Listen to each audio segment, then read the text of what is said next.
galera, tudo bem? Você sabia que o Brasil é o quinto maior país do planeta? E que se os Estados Unidos não tivesse o Alasca, ele seria o quarto? Quer saber mais? Acompanhe a nossa aula de hoje. Iremos falar sobre Brasil! Teu formoso céu risonho e límpido, a imagem do cruzeiro resplandece. Viram aí? Gigante a própria natureza. Será a própria natureza quem providenciou todo esse gigantismo territorial? Nossa aula de hoje vamos falar bastante sobre isso. Nos acompanha, beleza?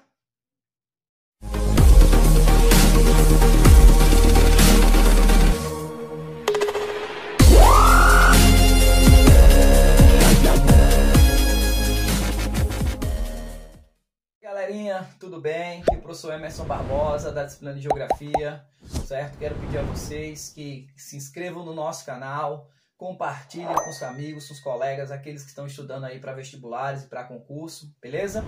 E hoje, como eu falei para vocês, nós vamos trabalhar sobre o Brasil, território, o espaço e a nação. Então, a primeira questão que a gente tem que lembrar em geografia é que o Brasil é um território. Portanto, todo o princípio básico, nós temos que um dos eixos temáticos do Exame Nacional do Ensino Médio são as relações de poder. Portanto, o poder ele é exercido sobre uma determinada área do espaço geográfico. Essa área em que está sendo exercido o poder, nós chamamos de território. É por isso que a concepção de território, ela vem muito ligado à concepção de poder de dominação. Portanto, o Brasil, conta com 26 unidades federativas mais um Distrito Federal. E essa composição territorial do Brasil, ela vem, obviamente, vem se transformando desde 1500. Então, nós vamos ter várias configurações. Nem sempre o Brasil teve todo esse gigantismo. Há uma nomenclatura do Brasil como sendo um país continental.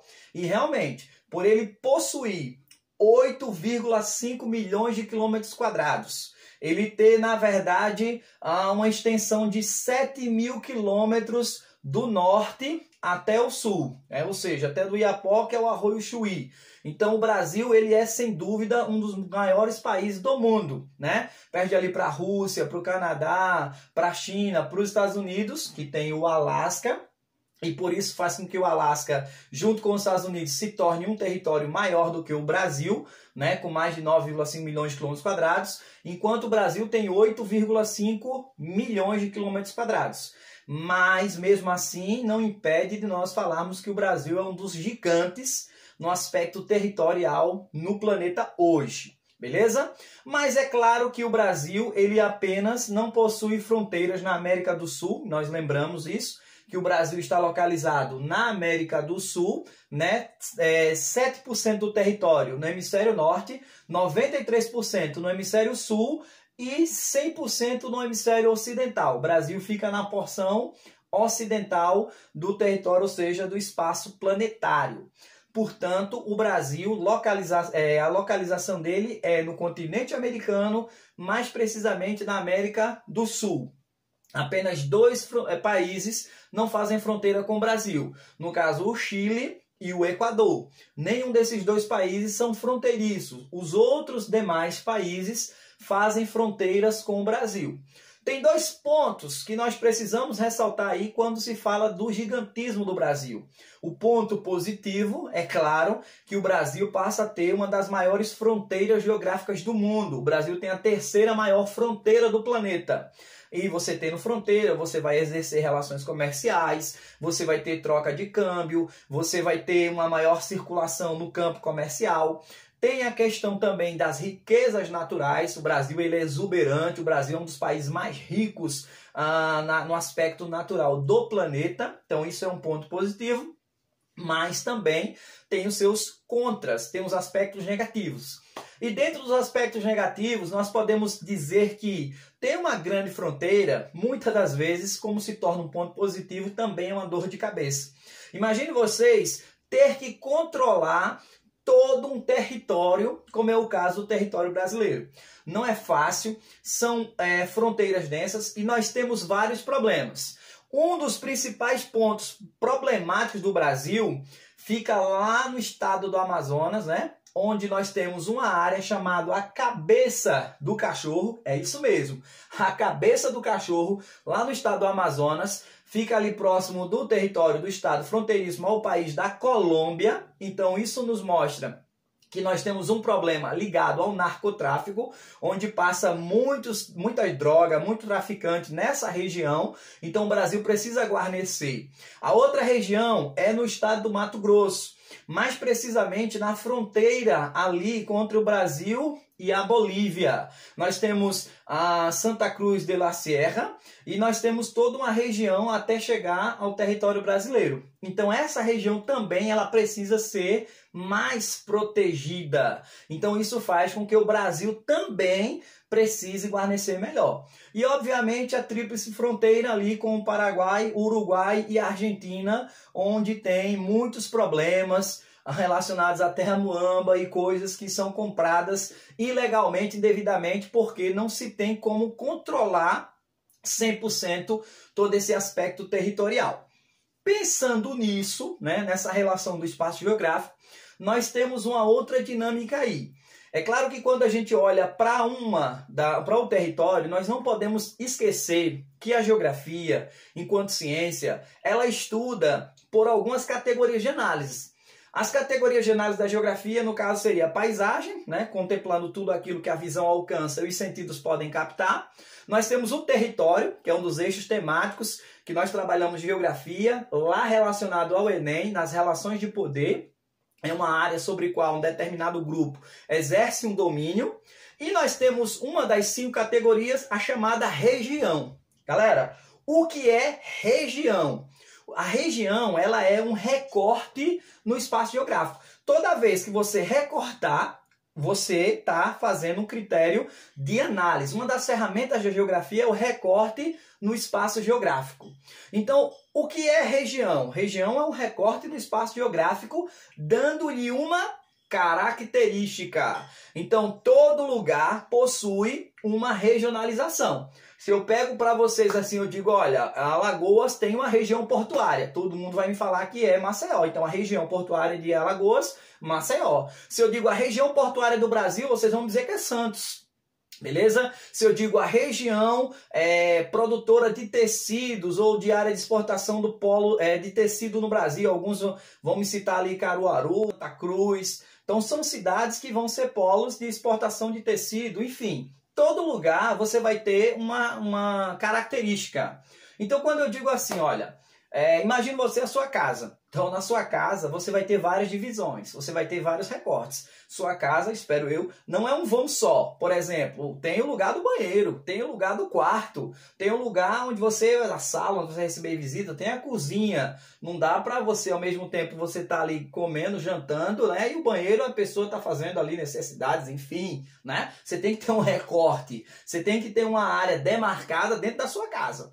Esse recorte dentro da sua casa, sinteticamente seriam, fazendo analogamente, seriam como se fossem as regiões. Então nós temos um país macro, gigante, que ele precisa ser regionalizado.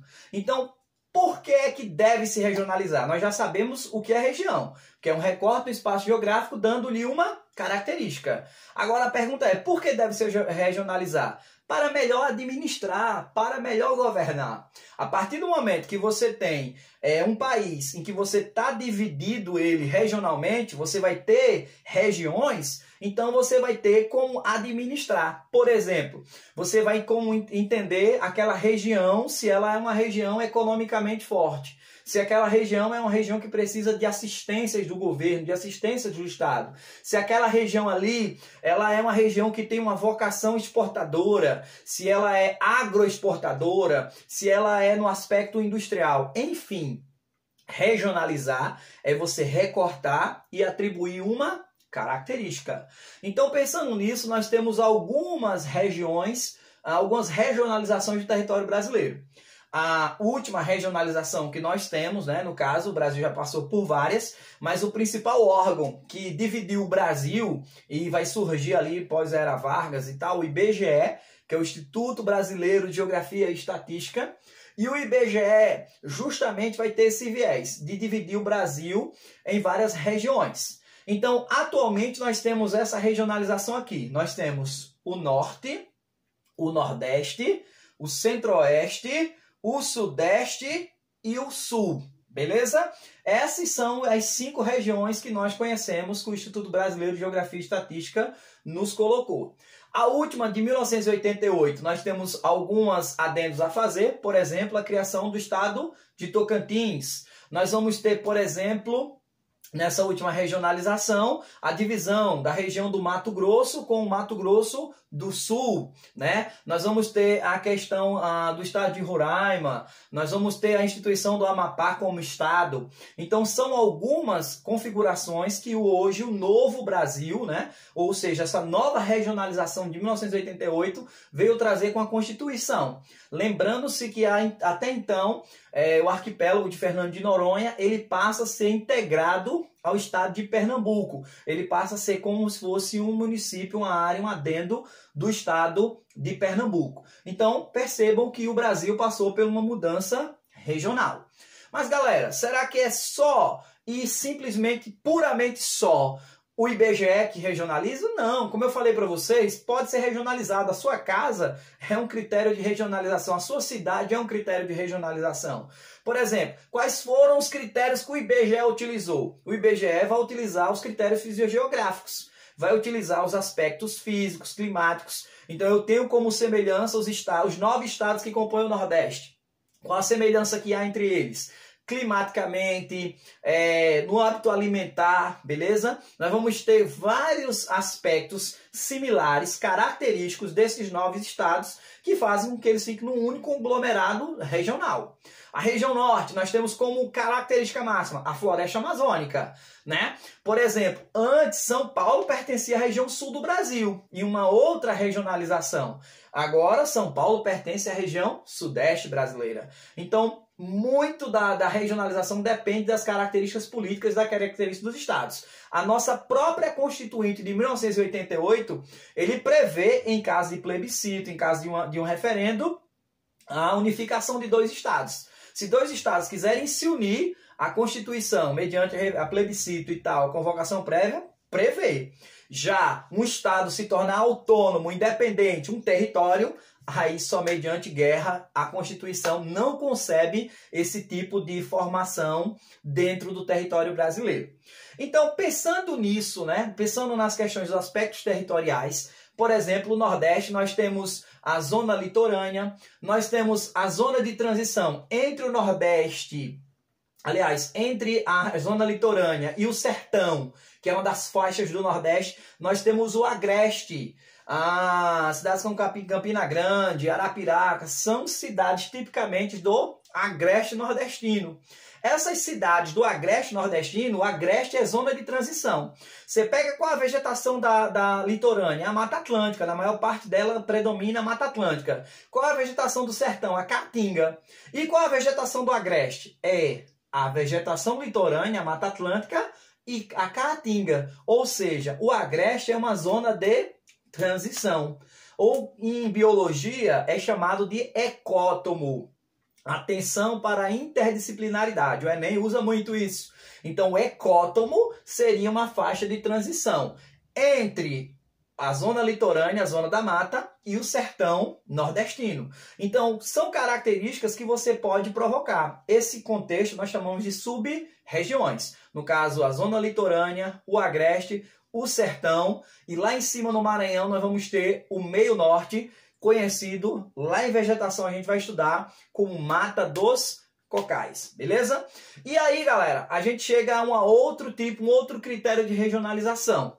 Nesse caso, nós vamos ter um novo critério chamado por um geógrafo, chamado Pinchas Geiger, certo? Esse geógrafo, ele vai, de certo modo, fazer uma nova catalogação e ele vai chamar de 3 Brasis, beleza? Então, nós vamos ficar com um critério regional da Amazônia, outra região chamada Nordeste e uma outra região que nós vamos chamar de Centro-Sul, ou que ele chama de Centro-Sul.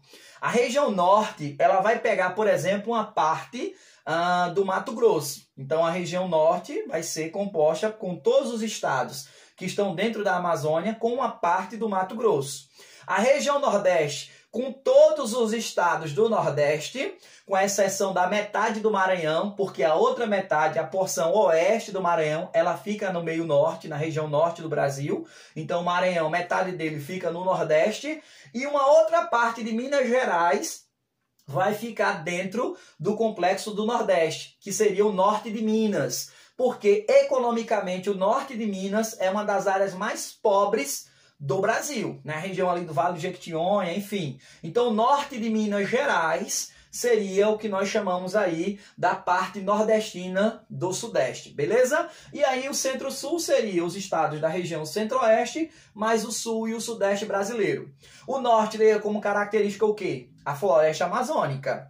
Já o Nordeste teriam como característica ser inicialmente a região povoada, seria a primeira região onde tem a primeira capital, no caso Salvador, seria o primeiro núcleo de povoamento, de colonização, seriam os estados que têm características culturais similares, então ficaria o Nordeste. E no caso a questão econômica seria um dos viés. Tanto é que o norte de Minas Gerais entraria. E o sul da Bahia iria para o chamado Centro-Sul, dessa regionalização do Pincha-Geiger, conhecida como os Três Brasis. E, obviamente, o Centro-Sul seria caracterizado pela região economicamente mais forte. Beleza? Então, nós temos a regionalização do IBGE com os 5 estados, Norte, Nordeste, Centro-Oeste, Sudeste e Sul. Teríamos os 3 Brasis, Complexo Regional Amazônico, Complexo Regional do Nordeste e Complexo Regional do Centro-Sul. E por último, nós não poderíamos deixar de falar de um grande geógrafo, na verdade, conhecido como cidadão do mundo, um dos maiores geógrafos que a humanidade já conheceu, Milton Santos, brasileiro, um cara fantástico, escreveu vários livros, um dos melhores por uma outra globalização, um livro fantástico do Milton Santos. O que é que o Milton Santos propõe? Ele propõe o Brasil regionalizado em 4 macro-regiões. Ele vai dizer que nós temos uma região chamada Amazônia, né, o Complexo Regional Amazônico, que, é claro, tem como a Amazônia como referência aos estados ali pertencentes. Ele vai excetuar o Tocantins, que até então o Tocantins não vai fazer presente a Amazônia, mas ele vai colocar esse complexo regional com todos os estados que têm ali influência da Amazônia. Depois, ele vai dizer que existe um complexo regional conhecido como a região Nordeste. Essa seria a região conhecida como a do primeiro núcleo de povoamento, a região que tem economicamente fraquezas econômicas no aspecto de problema, necessitaria muito de assistências do Estado, o Estado precisaria fazer intervenções econômicas, não é à toa que depois cria-se a Sudene para tentar minimizar as desigualdades regionais existentes entre essas regiões do nosso país, e obviamente nós teríamos a região concentrada. A região concentrada é a região economicamente mais forte. Nós teríamos o centro e a região concentrada. A região concentrada, ela é a região de melhor dinamismo econômico do Brasil. É onde tem a plataforma industrial, é onde há o desenvolvimento econômico, enfim, é a região de mais poderio